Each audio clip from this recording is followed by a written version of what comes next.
This is exclusive content for Patreons of Patreon. Want to raise your credit score? Here's how. Welcome to the Shakaama Live Show with your host, Shakaama. How important is your credit score? It depends on the circumstances, but since it determines the interest rate on your mortgage, it can have a huge effect on how much you spend. For example, if you borrow $200,000 to buy your home and have an excellent credit score of 740, Fox Business estimates that you'll pay $344,778 over a 30-year term. However, if your credit score is poor at 639, you'll pay an additional $63,173 in interest over the life of the loan. Is $63,000 important to you? If so, you'll want to boost your credit score. Here's some ways to do it. How to increase your credit score. Your credit score is made up of 5 basic components according to creditcards.com. Here's a look at how much of your score is based on each one. Payment history, 35%, and that's the most important one. Credit utilization,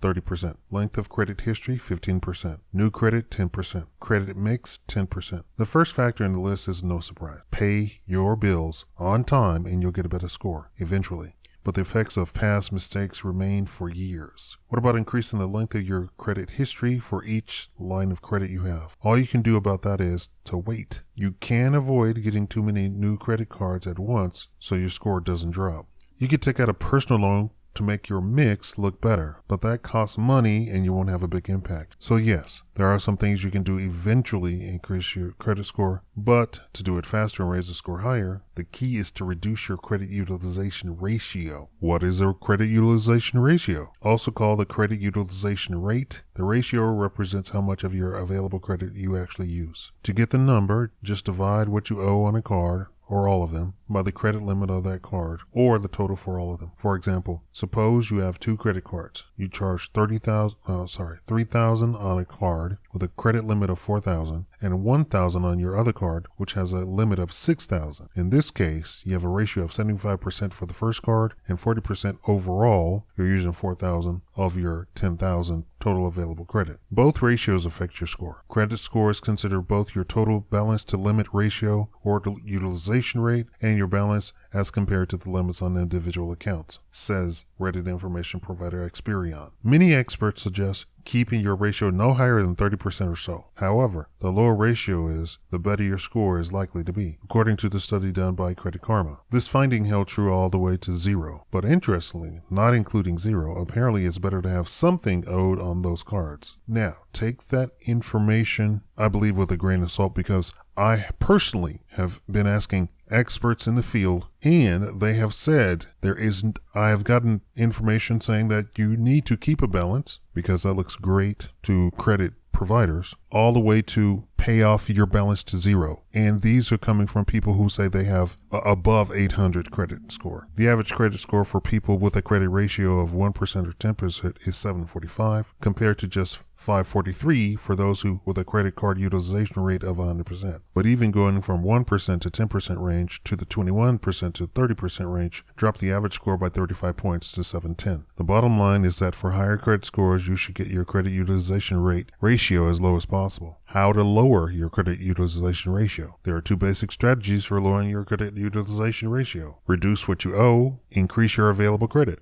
You want to do both to get the best score. Let's start with number 1, reducing what you owe on those cards. Pay balances at the right time. Your credit utilization ratio is calculated using the balances that you have at the time of your credit card issuer's report to credit bureaus. Call to see when that is and adjust your payment accordingly. For example, I just called the issuer of one of my Visa cards and was told that report information on the 2nd of each month. Since I typically pay off my balances toward the end of every month, I end up with a very low ratio because by the 2nd, I haven't had time to charge much on the card. If I paid around the 3rd of each month, however, they would be reporting my balances at their highest point in the month, the day before I pay, making my ratio higher. Paying shortly before the information is reported is the best strategy. If figuring that out sounds like too much trouble, it might involve timing payments differently for different cards. Try the next thing. Pay twice monthly. If you don't want to bother with tracking when each card should be paid, You can pay twice monthly so your average balance is always lower on each card. Just set up automatic payments to make this easy. Balance your card use. If you charge $1,000 on a card with a $2,000 limit and charge nothing in 3 similar cards, your overall credit utilization ratio might be 12.5%, but it will be 50% for that one card, and that will hurt your score. To avoid this, note the credit limit for each card, and when you reach 20% of the limit, put the card away and use another. If you're not good at tracking these things, see the next suggestion. Set up alerts. Many credit card issuers let you set up email alerts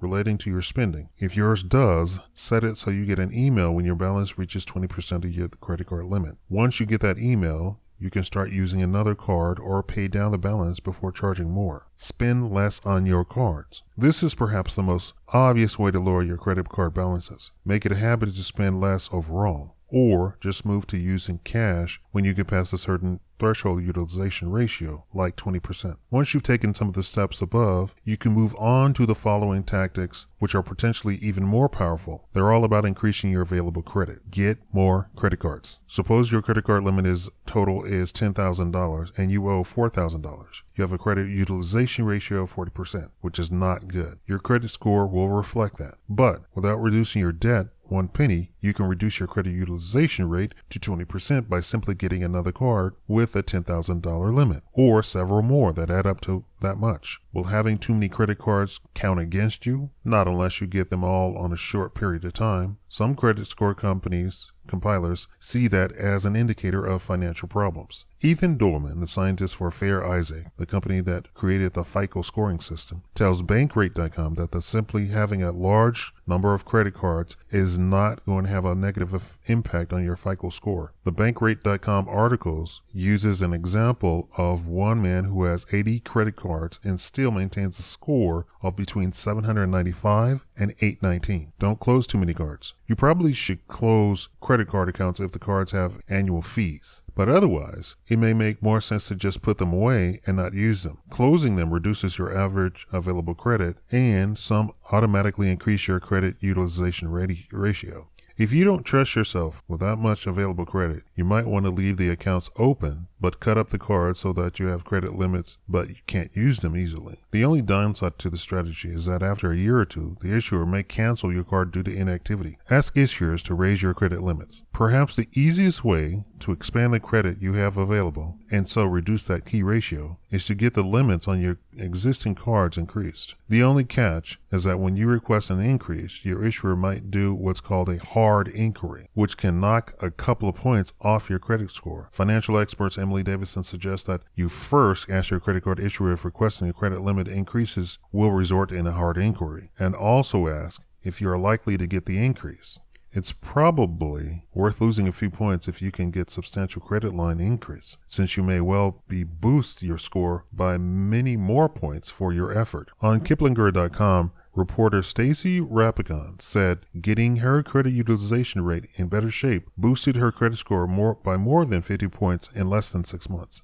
I have boosted my credit score almost 100 points in a month. Keep listening to see how. Keep your cards active. I once had a card canceled because I hadn't used it in 2 years. It was a card with $10,000 limit, and it was my oldest card. My credit score fell due to both the resulting higher credit utilization ratio and a shortening of my available credit history. To keep this from happening, put each unused card in an envelope with the last date you used it written on the outside. When it gets close to a year, take the card out and use it for one of your regular purchases. Then put it away again and pay the balance in full, of course. I haven't had another card accidentally canceled since I started using this system. Remember, keeping those credit lines open keeps your total credit available higher and your credit utilization ratio lower, which is exactly what you need for a higher credit score. Now, how did I boost my credit score by 100 points in a month? I simply went to the credit bureaus and I started deleting any bad information on it and arguing any charges that were any delinquent charges that were on it. And that's how I boosted my credit score by 100 points in just 30 days. Thank you so much for being a patron of the Shakaama Live Show. Thank you.